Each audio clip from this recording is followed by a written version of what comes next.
Visit a country called Newton, you'll find lots of engines who are capable of doing all sorts of jobs. However, they don't push themselves to do jobs that they're not capable of doing, unless if another engine is there to help or teach them. Because of this, they always prefer to stick to their usual jobs, and that is what makes them really useful.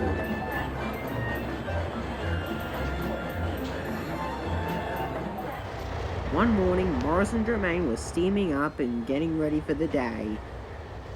Well, for this week, I'm shunting trucks and coaches.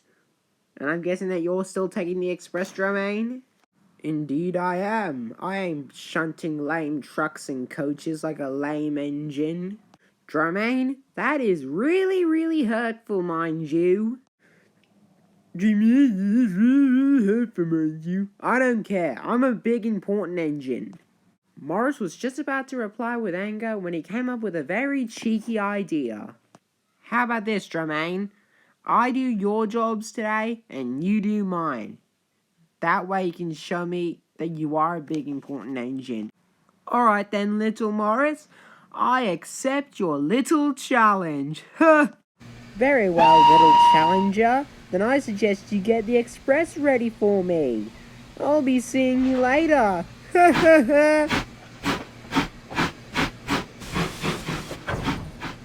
Don't just sit there. Go and fetch my coaches. And Morris ran off laughing with cheekiness. Important engine coming through. That cheeky rascal. You know what? I'm gonna show him what a big engine can do, no matter what he's capable of doing. And he chuffed off to find the express coaches at Zilla Shunting Yard.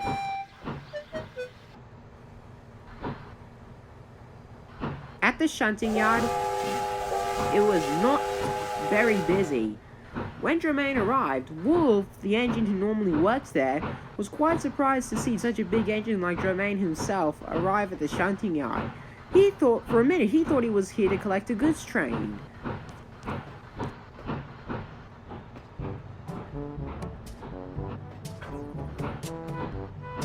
So, Dromayn, have you come to collect the express coaches yourself?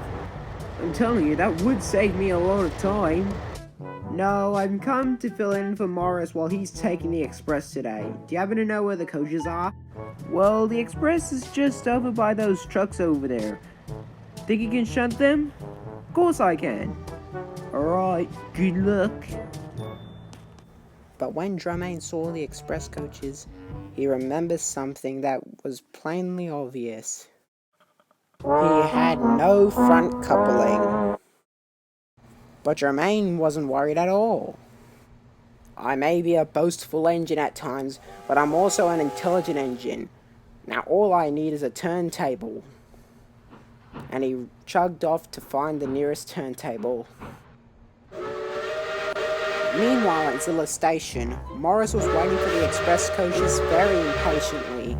He had never felt so impatient in his life, and felt exactly how Dromayn would feel when Morris would dawdle about when getting the express for him. Where on earth is Dromayn with the express? He should be here by now. Gosh, I'm gonna be late. Oh, here he comes at last. Hurry up, slow coach. You know what? Here, have my express coaches, rude. And he gave Morris an extra big shunt.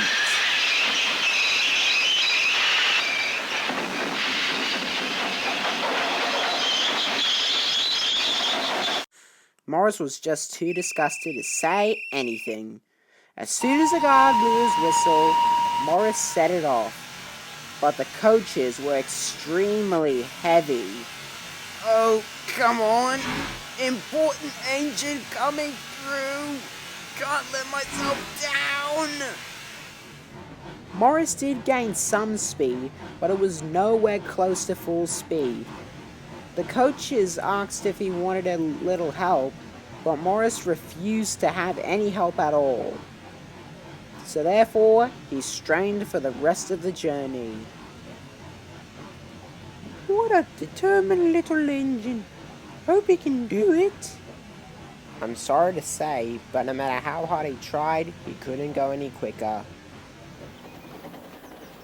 And by the time a tired, exhausted, upset, and very anxious Morris pulled into Religion Station, the passengers were 3 hours late for church.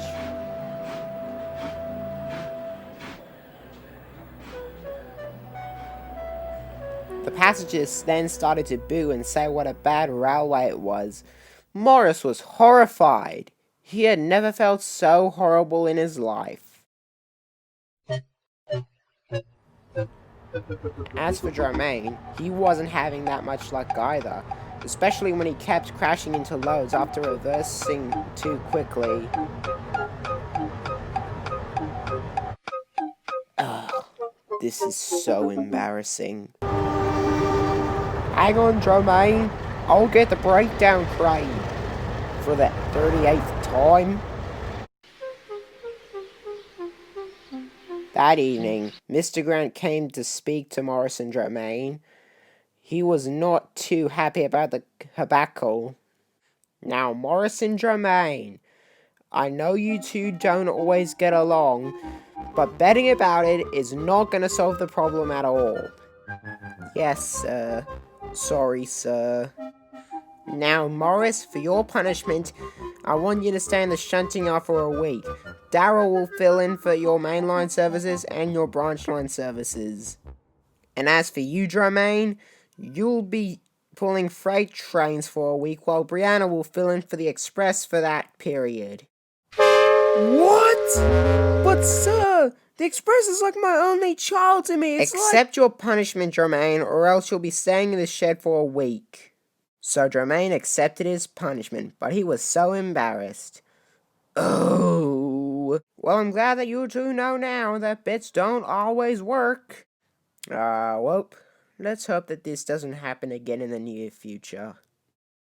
And I'm sure we all hope so too.